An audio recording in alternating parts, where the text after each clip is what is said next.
Next up, we're going to try some examples of solving exponential equations where it's required to use a logarithm because we won't be able to use the same base property. We're going to start with the most basic of the basic, which is one single exponential is equal to one single number. Now, in the previous examples, we were able to use the same base property by expressing the number on the right-hand side in terms of the base that we see on the left-hand side. Unfortunately, 5 isn't really a good power of 2, so what we're going to do is try this one out a couple different ways. The first way that we can do this is by simply converting the exponential statement into a logarithmic statement using the old loop and swoop. This tells me that the logarithm base 2 of 5 is equal to x. By converting from exponential form into logarithmic form, we have inadvertently just solved for x, because now we have a statement of the form x equals just some number. However, that's not the only way to do this kind of problem, and I wanted to demonstrate the other way. I mentioned in a previous video that one of the things that you can do to both sides of an equation is to take a logarithm, and it doesn't matter what kind of logarithm. You can go with natural, you can go with common, or you can go with some other base. What I'd like to show you is that you can also take the natural logarithm of both sides of the equation in the following fashion. The reason that we do so is because now the left-hand side is the logarithm of a base raised to a power. We have a property associated with it that anytime you take the logarithm, base b, of m raised to the p power, you can pull that power p down in front of the logarithm. That's the property I'd like to make use of here by taking this power of x and putting it down in front of the natural logarithm. Now we have x times the natural log of 2 is equal to the natural log of 5. Now, the reason that this is advantageous is because the left-hand side is now simply x times a number.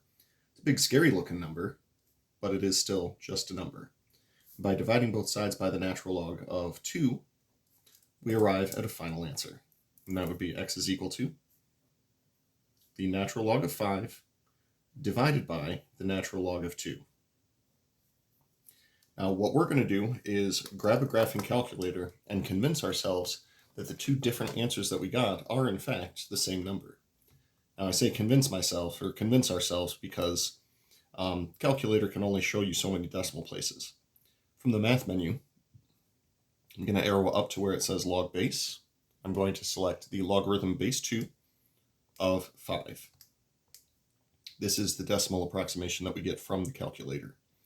Then I'm going to type in this expression here, natural log of 5 divided by the natural log of 2, and we see accurate to the 9 or so decimal places that we do in fact get the same result.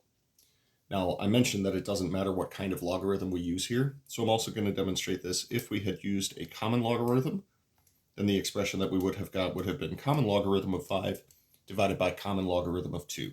And as you can see, once again, it is definitely accurate to the first 9 decimal places or so. If you need additional convincing, well, find yourself a more powerful calculator.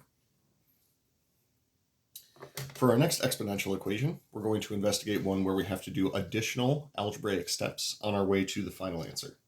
So here we have 10 plus 24 times 3 raised to the x power is equal to 30.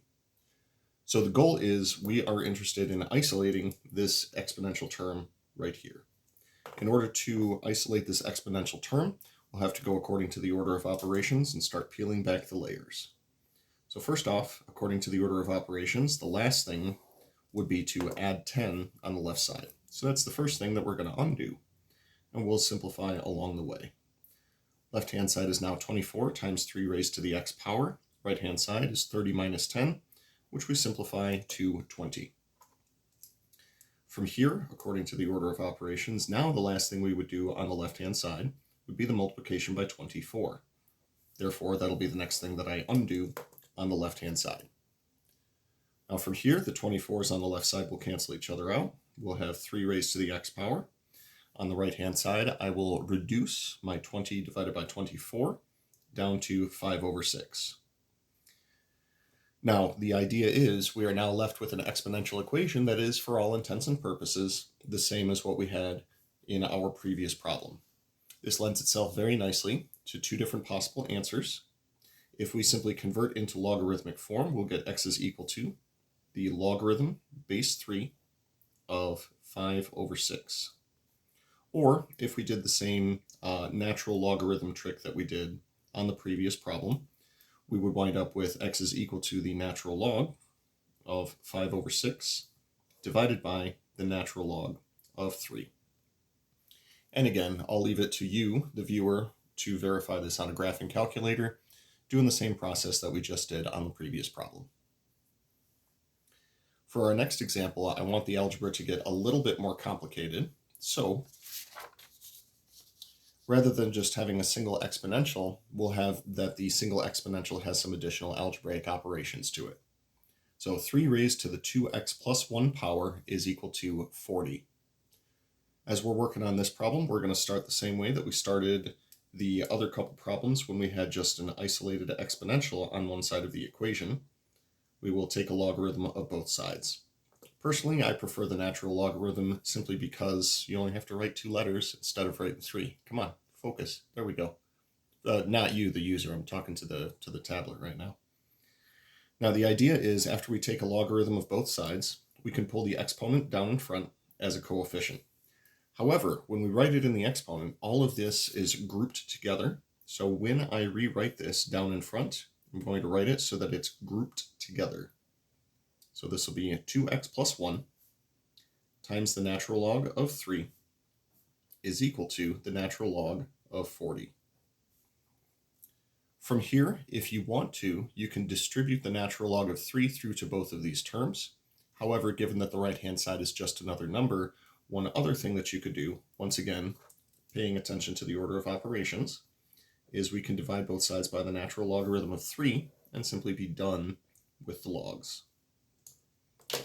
Then on the left-hand side, we'd be left with 2x plus 1, and the right-hand side is now the natural logarithm of 40 divided by the natural log of 3. Now, if you see 2x plus 1 on the left-hand side of an equation and just a number on the other side of the equation, it's my sincere hope that you would know what to do from here. We'll subtract 1 from both sides. We'll take our work right up here. This will be 2x is equal to the natural logarithm of 40 divided by the natural log of 3 minus 1. If you'd like to get a common denominator, you're certainly welcome to do so. Otherwise, we can simply divide by 2. Now, what's left on the right-hand side is not really all that great looking because it does involve putting a fraction inside of another fraction. Yo, dog, I heard you like fractions. So, a couple different correct ways to write this. This is technically correct, though it's not particularly simplified. If we did want to simplify it, we would get a common denominator for what we have in the numerator. So that would be the natural log of 3 over the natural log of 3. And then because the whole thing is being divided by 2, that's like saying multiply by 1/2, which is like saying that your denominator is being multiplied by 2. So natural log of 40 minus natural log of 3 all over 2 times the natural log of 3. Good enough. Now, if you are interested in a decimal approximation, be sure to grab those calculators and they will help you out. For our last example of necessitating the use of logarithms, here we're going to be working with 2 exponentials in the same equation, and they have different bases. And they have additional algebraic steps going on inside of their exponents. So 2 raised to the 3x plus 1 power is equal to 5 raised to the 7x minus 4 power. We will start this one the same way we've started off the last couple, which is we'll take a natural log of both sides. Just like we said on the previous problem, when these exponents come down, they're going to have to be inside parentheses to indicate that they are being grouped together. So on my left-hand side, this will be 3x plus 1 inside parentheses times the natural logarithm of 2 is equal to quantity 7x minus 4 times the natural logarithm of 5. Now in the previous problem, we were simply able to divide both sides by the natural log of 3 to keep all of the natural logs on the same side and work with the one instance of x that was on the left-hand side. This doesn't work this time because we have 2 instances of x. We need them on the same side of the equation. So that, unfortunately, is not an option this time. We're going to have to get rid of the parentheses in a different way. The way that we do so is by saying, let's distribute the natural logs to those terms. So we'll have 3x times the natural log of 2 plus 1 times the natural log of 2 is equal to 7x times the natural log of 5 minus 4 times the natural log of 5. This still counts as a linear equation because we have some instances of x. Those x's have coefficients, but the x isn't squared or the argument of another function or anything along those lines. So our goal from here is going to be to group all of the x terms on one side of the equation and all of the non-x terms on the other side of the equation. We'll accomplish this by gathering all of the x terms on the left-hand side of the equation. We'll do so by saying let's subtract 7x times the natural log of 5 from both sides, and we'll subtract the natural log of 2 from both sides.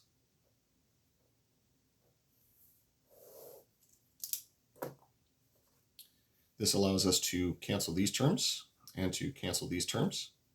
On the left-hand side, we'll be left with 3x times the natural log of 2 minus 7x times the natural log of 5. This will be equal to the negative 4 natural log of 5 minus the natural log of 2. On the left-hand side of the equation, these are definitely not like terms, but they do have an x in common. So we'll go ahead and factor out that x like it's a common factor. By factoring it out, we'll be left with 3 times the natural logarithm of 2 minus 7 times the natural logarithm of 5. That'll be equal to, once again, negative 4 natural log of 5 minus the natural log of 2. At this point, the left-hand side of the equation is officially x times a big, scary-looking number. Big, scary-looking number, however, is still just a number. And because it's just a number, we're going to divide both sides of the equation by this big, scary-looking number. Now, I don't have an approximate value for it, but I am fairly confident we just took a negative right-hand side and divided by a negative coefficient. Our final answer should be a positive number. So we get x is equal to negative 4 times the natural logarithm of 5 minus the natural logarithm of 2, all divided by 3 times the natural logarithm of 2 minus 7 times the natural logarithm of 5. Put that parentheses in the wrong place. Go ahead and scratch that out. Now from here, we could also grab our calculator and get an approximate final answer.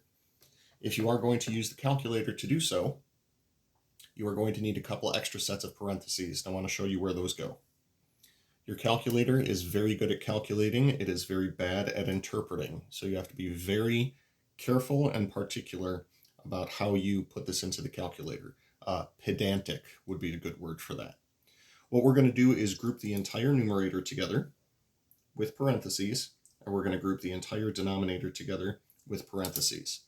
The parentheses will help guarantee that the last operation done is going to be that division that we see here.